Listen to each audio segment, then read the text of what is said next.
The Sheldonian Theater was packed that March afternoon, a space steeped in centuries of intellectual debate. It was a routine lecture at the University of Oxford, part of its series on global leadership in the 21st century. Among the many dignitaries sat Captain Ibrahim Traoré, president of Burkina Faso, clad in a modest dark suit. Then came He was Professor quiet, Edmund attentive, Harrington, a towering academic figure. With a voice as confident as it was condescending, he traced the origins of civilization to Europe, from Greek mathematics to British industry. But it was what came next that changed. Harrington declared to name a single substantial contribution to human civilization from sub-Saharan Africa. Heavy silence fell. Traoré gently closed his notebook and placed his pen down. Around him, African students shifted uncomfortably, suspended between fury and fear, for to challenge a senior professor in this setting was almost unthinkable. Yet Traoré slowly stood, asked to respond, and accept history was about to be rewritten. Traoré walked to the podium with calm precision. He did not mention his title.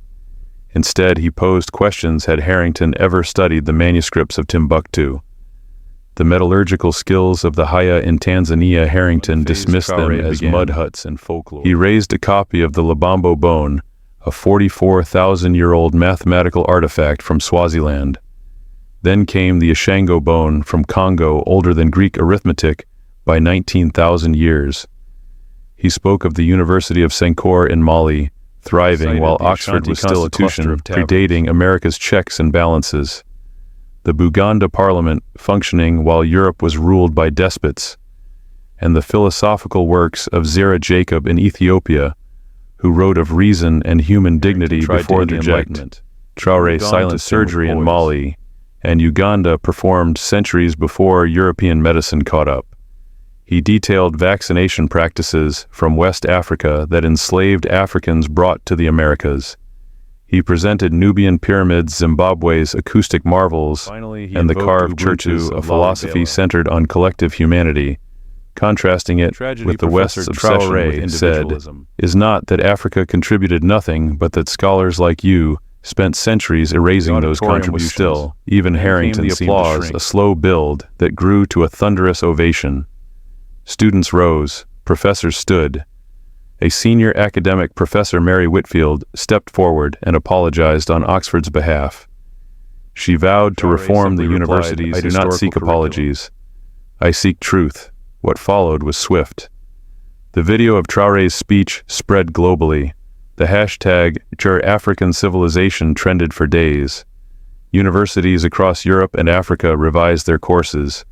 Applications for African studies soared. A year later, it unveiled a statue not of Traoré, but of Ahmed Baba al-Timbuktu, the 16th century African scholar who authored Wunau's 600 books while Oxford was still Knowledge has no color. Wisdom has no continent. Truth belongs to all mankind. Traoré recalled that day. I didn't plan to speak, he admitted, but I thought of the children who would hear those lies and believe them. His 10-minute reply is studied worldwide, not for the humiliation of a professor, but for what it represents. That sometimes the most powerful weapon against prejudice is truth spoken with grace. University of the Western world, a new chapter began, written by Africa in its own voice. They said Africa gave nothing to civilization. Right there, inside the Sheldonian Theater at Oxford University, a tenured professor stood tall and mocked an entire continent, and Captain Ibrahim Traoré, calm, quiet, sitting in the front row, stood up. What happened next silenced the room and ended a career. In just 10 minutes, history was flipped. Oxford will never forget it. If you care about truth, dignity, and justice, watch this till the end. Like, subscribe, and share, because this story deserves to be heard in every classroom, every home across the world. That a small nation, Africa, can still stand tall against global powers. If you believe Africa deserves to write its own story in its own voice, not borrowed from empires. If you've ever seen the fire in Captain Ibrahim Traoré's eyes and felt it stir something deep within, then this story is yours too. Like this video, subscribe to this channel, not just to show support, but to stand together through a wave of awakening, because the whispers have become a storm, and that storm is just beginning. In the heart of Oxford, during what was meant to be an academic exchange, Professor Harrington stood and publicly dismissed Africa's role in civilization. With a smirk, he challenged anyone to prove otherwise. That wasn't just ignorance, it was a calculated humiliation. And every African student in that room felt it. Captain Ibrahim Traoré didn't flinch. He stood not as a president, but as a witness to truth. Just one calm no microphone against no decades of distortion. He accepted the challenge, walked slowly to the podium, and carried with him something far heavier than documents the weight of erased history. What followed wasn't a speech, it was a reckoning. From the Lebombo bone to the manuscripts of Timbuktu, from ancient steel production to pre-Enlightenment African philosophy, Traoré laid out irrefutable proof. His voice never rose in anger, yet every word landed like a blow. The professor's smirk faded, the silence deepened. As Traoré spoke of Ubuntu justice and dignity, the room began to transform. Students straightened up. Phones came out. Professors leaned forward. And then a white professor stood and apologized publicly. Oxford, the bastion of Western scholarship, was now being re-educated by the very voice it once silenced. The clip exploded online. Hashtags, headlines, debate. The statue was raised, Oxford not for Traoré, but for Ahmed Baba, the African scholar history forgot. And around the world, students began asking harder questions. The story of Africa wasn't gone. It was returning louder, clearer, unstoppable. And then it shifted the air inside the Sheldonian Edmund Harrington, silver-haired, revered, 3 honorary doctorates, stepped onto the stage with the confidence of a man who'd never been challenged. For 2 decades, he had lectured across Europe on the roots of civilization. But this time, in front of hundreds of scholars from every corner of the world, he claimed sub-Saharan Africa has made no meaningful contribution to civilization. A beat. Then the real blow: I challenge anyone in this hall to prove otherwise. Words echoed like a slap, a shifting of feet. Some turned to look at the African students, eyes wide, mouths frozen. They looked stunned. Others looked down, unsure if they were witnessing academic debate. Front row expression still unreadable was Captain Ibrahim Traoré, the president of Burkina Faso. Not a single flicker of emotion crossed his face. He didn't interrupt. He didn't even frown. Something changed. He gently closed his notebook, slowly put down his pen. The theater, for all its grand arches and oak panels, suddenly felt too small to contain what was coming next. Harrington hadn't just insulted a continent. History, and Captain Ibrahim Traoré was about to deliver its reply. But Captain Ibrahim Traoré did not. He didn't shake his head. He simply stood, deliberate, the kind that doesn't scream for attention, but draws every eye regardless. A ripple moved across the room. Conversations froze, cameras tilted. Even Professor Harrington paused, uncertain. He didn't announce his title. He just looked directly at the man who had insulted. He said, his voice calm but firm. And in that one sentence, the energy of the room shifted. Glanced around in disbelief. Others reached for their phones. A few began recording quietly, instinctively, sensing that something historic was about to unfold. Harrington offered a smug smile, gesturing towards the podium with mock courtesy, still unaware that the next 10 minutes stepped forward, holding nothing but a slim leather folder. He looked more like a quiet scholar than a head of state. No security, no entourage, and yet the weight he carried could have filled every inch of that gently on the lectern. Then he paused, not to stall, but to look every person in the eye. No notes, no screens, just memory. He asked, "May I ask you a question?" Dismissively. "Have you ever read the manuscripts of Timbuktu?" Traoré asked. "Have you studied the metallurgical practices of the Haya? The early mathematical mud huts and folklore? We're speaking of civilization, not curiosities." Even among Oxford's walls, Traoré remained composed. He opened the folder, pulled out a single page. Let's begin with something you may recognize. He raised a weathered copy of the Lebombo bone, 44,000 years old. No ordinary rebuttal. It would be a reckoning. The silence was thick. Every pair of eyes fixed on Captain Ibrahim Traoré as he held up the ancient artifact found in Swaziland. 44,000 years old, carved with 29 distinct notches tracking lunar cycles. It's the earliest known evidence of mathematics in human history, He paused. Long before Greece, long before Pythagoras, Professor Harrington shifted slightly. Africa was counting. His confident smile began to fade. But Traore was not finished, gently, and drew another page from his folder. The Ashango bone, he said, from the Democratic Republic of Congo, 22,000 years old. Evidence of prime numbers multiplication and division, thousands of years before anyone in Europe wrote a single except for the quiet buzz of phones now recording steady. No anger, no pride from Rome, he continued. Shall we speak of the Ashanti Constitution? A political document with checks and balances, drafted centuries before the American founding fathers. A few professors in the audience exchanged glances, some nodding, others deeply uncomfortable. Looked to Buganda, where elected councils ruled, while Europe still bowed to kings. He let the pause linger. Philosophy. Traore raised a handwritten manuscript. Zera Yaqub, 17th century Ethiopian philosopher, wrote on rational inquiry and human rights before the Enlightenment ever arrived to interject, but those were isolated, calm, controlled, no professor. What was isolated tangibly was your understanding. The smugness in the air was gone, replaced by awe. Traore kept going. He spoke of the University of Sankore in Timbuktu, housing 700,000 manuscripts, while Oxford was still a cluster of muddy taverns. He described the surgical procedures in 14th century Mali, where cataract surgery was performed successfully. The 19th century cesarean sections in Uganda, done with antiseptic techniques unknown to Europeans for decades. Diagrams, names, dates, that the first smallpox vaccine didn't come from Europe, but from West African healers, who carried that knowledge into the Americas. Lifted architectural sketches of Great Zimbabwe, whose acoustic engineering still baffles modern scientists. He showed Nubian pyramids older than those in Egypt. He spoke of Lalibela's rock-hewn churches, carved from single pieces. Ibrahim Traoré didn't raise his voice. He didn't boast. He simply delivered blow after blow, not to shame, but to restore balance. Not just on the stage, but in the mind's lecture. It was about history reclaiming its echo. By now, no one dared to speak. Ibrahim Traoré not even stood unwavering, still calmly, flipping through pages of forgotten history.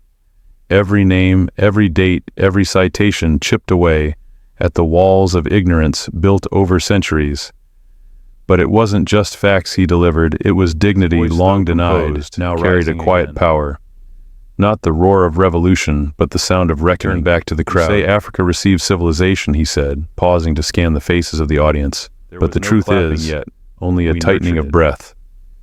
Students leaned forward. Some had tears in their eyes. Many had stopped taking notes and were simply absorbing. A few professors who had once sat straight-backed in silent agreement now looked down at their hands, unsure of what they had once believed. Then came the moment no one expected. In the front row, a voice rose, clear. Professor Mary Whitfield, head of African Studies at Oxford. White-haired, sharp-eyed, and respected across the academic world, she stood. Mr. President, she said, using his title for the first time, I owe you and this room an apology. You could have heard a pin drop. Oxford has failed, she continued, her voice steady but sincere. We have taught a history with glaring omissions. And today you have exposed a blind spot that has lasted far too long. Harrington looked up sharply, caught off guard by the betrayal. She said firmly, but there was no saving him. A full review of our curriculum, beginning with the inclusion of every contribution to civilization that you have so courageously brought to light. That was it. The room erupted, not with applause at first, but with movement. Students rose from their seats. Some clapped slowly, others faster. Soon the entire theater thundered with applause like a dam had broken. People who had never spoken to one another hugged. Harrington remained frozen several at the side of the stage, openly. His hands clenched, his legacy unraveled as a man of honor. He now sat. Traore didn't gloat. He didn't smirk. He simply closed his folder, turned to Professor Whitfield, and bowed his head in quiet gratitude. And then he spoke again. I do not seek apologies, he said. It was in that moment, truth. More than any historical fact or ancient manuscript, that Captain Traoré's words pierced through to something for the forgotten. He was speaking from inside the oldest university in the Western world. Something shifted. Something broke. For the first and time something better of their lives. Students saw not just a guest speaker, but a mirror of what scholarship was supposed to be. Brave, honest, inclusive, relentless in pursuit of the full echo of applause filled the rafters. One thing became clear. Because Captain Ibrahim Traoré had not simply won a debate. He had restored a voice to a silenced continent. What began as a murmur in one lecture hall quickly became Ibrahim Traoré's speech at Oxford. Videos of the exchange flooded social media. Some clips focused on his quiet dismantling of Professor Harrington's claims. Others captured the audience's stunned silence or Professor Whitfield's public apology. But one phrase circulated the most spoken, not in anger, but in solemn truth. I do not seek apologies, I seek truth. The next morning, the video had been viewed over 10 million times. Hashtags like "Nar Reclaim History," "Our African Civilization," and "Traore Moment" began trending across platforms in dozens of countries. It wasn't just viral content. It was a reckoning. The BBC called it Oxford's most important lecture of the century. Al Jazeera described it as a turning point in post-colonial academic discourse. Even American anchors, often removed from African narratives, asked live on air how they could have began to question their own syllabi. Why had they never heard of Zara Yaqub? Why wasn't the University of Sankore mentioned in textbooks alongside Oxford and Cambridge? Who decided which knowledge was considered civilized and which was relegated to folklore? National pride surged. Crowds gathered in public squares to replay the speech on giant screens. Schools began incorporating the historical facts Captain Traore cited into their curricula. His 10 minutes had restored more than dignity, they had reignited a continent-wide thirst for truth. Oxford changed. In 2 weeks, the university issued an official statement confirming Professor Harrington's early retirement. It made headlines not for his resignation, the Curriculum Restoration Initiative, a project dedicated to reviewing and revising the way African history is taught across its departments. The first lecture in the newly established Africa and the Origins of Civilization series was of course delivered by Captain Ibrahim Traoré. Wasn't institutional. Lecture halls, libraries, homes, and cafes. People were talking, really talking about whose voices history had silenced. For the first time, many in the West were listening, not as superior scholars, but as students of something deeper, older and richer than unveiled in Oxford's central courtyard. But it wasn't of Traore. Politely declined. Instead, the university honored Ahmed Baba al-Timbukti, the 16th century African scholar who had written over 1,600 manuscripts on law, medicine, mathematics, and ethics, while Oxford was still in its infancy. The inscription read, "Knowledge has no color. Wisdom has no continent." In interviews, Truth Traore was often asked what had gone through his mind that day. Oxford to confront his answer never changed. "But I couldn't sit in silence while a lie was spoken over my people. Whether his speech had been too harsh, his response story has been told by those who enslaved her, plundered her, erased her. If we are to heal, we must begin by speaking the truth, not with bitterness." Is now studied in universities across the globe, not just as a historic moment in African discourse, but as a lesson in courage, composure, and the power of voice. We now call it the Traore moment, where the room went silent, not because power demanded it, but because truth, only with facts and integrity, stood in the belly of empire and said, that reminded the world that knowledge is not the property of the powerful, it is the inheritance. Did not come to Oxford to make history, but he left having that day the storm he sparked still grows in school books, in the minds of the next generation. Spoken clearly, calmly, and without apology, it cannot be unheard. The silence that followed Captain Ibrahim Traoré's speech wasn't just the quiet of a stunned audience.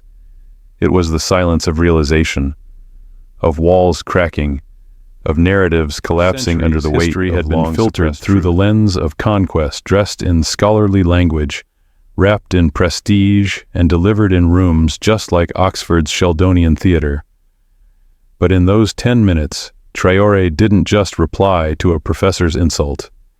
He challenged an entire worldview, one that had comfortably placed Africa on the margins of human achievement. He did it without raising his voice. Therein lies the power of what happened that day. It wasn't loud, it wasn't angry, it didn't need to be.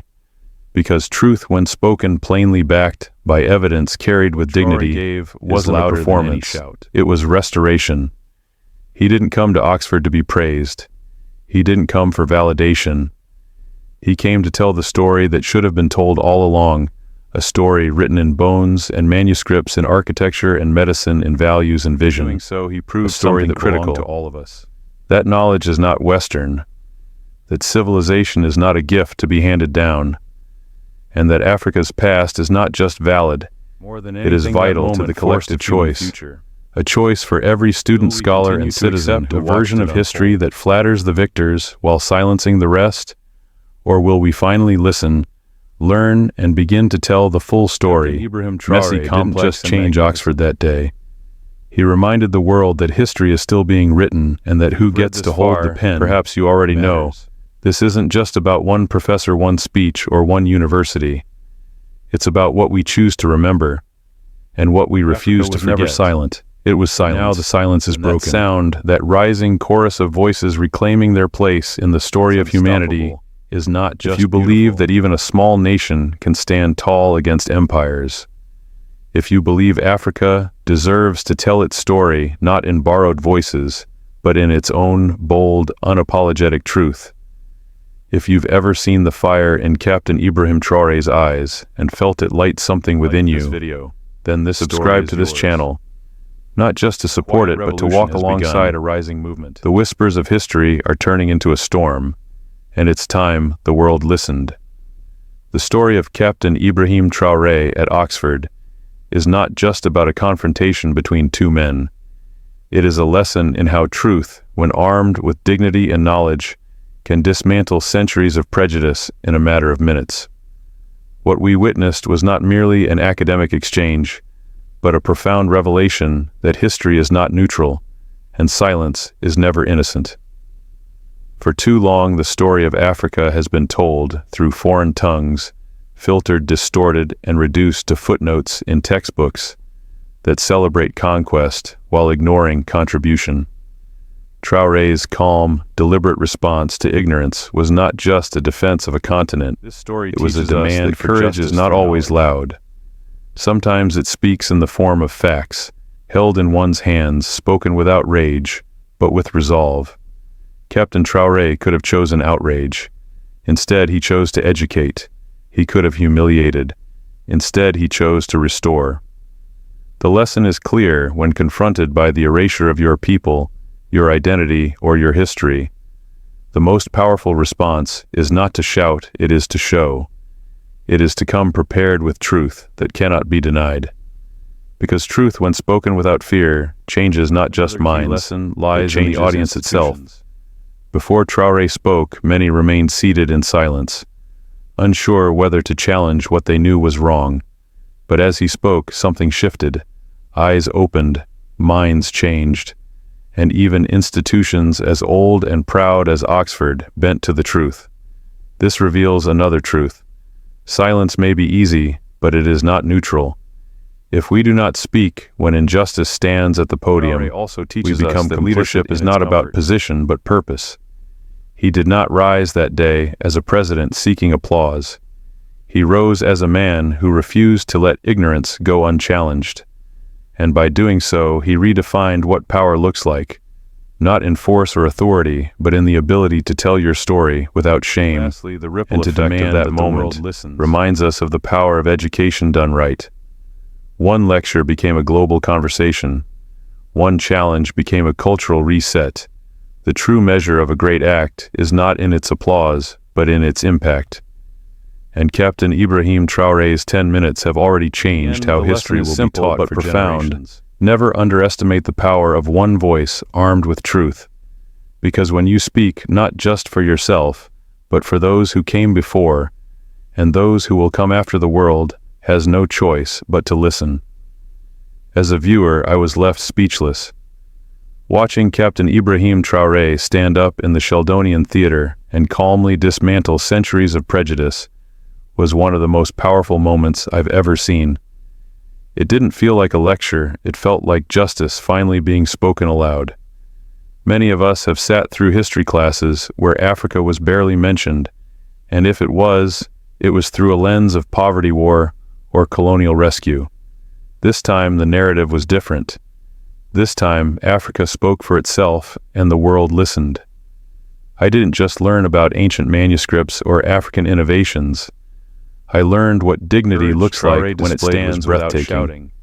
In a room full of scholars surrounded by centuries-old walls that have silenced stories like his for generations, he stood his ground. He wasn't defensive. He wasn't combative. He was prepared. And because of that, he turned what could have been a passing insult into a global moment of truth. I found myself rewinding the video, replaying the moments where the entire room shifted from quiet dismissal to stunned respect. There's something deeply moving about seeing the truth land so clearly, so precisely, that even those who once opposed it have no choice. I felt something else: responsibility. Responsibility to challenge the narratives we've inherited. Responsibility to question what we've been taught. And above all, responsibility to share this story. Because it isn't just about Captain Traoré. It's about every voice that has been silenced in classrooms, media, and politics. It's about truth that has waited far too long to be acknowledged. I was one of them. Not because it was sad, but because it was finally happening. The erasure was being reversed. The silence was breaking. And a continent long spoken about was finally speaking for itself. This wasn't just a video, it was a turning point, and I will never forget it.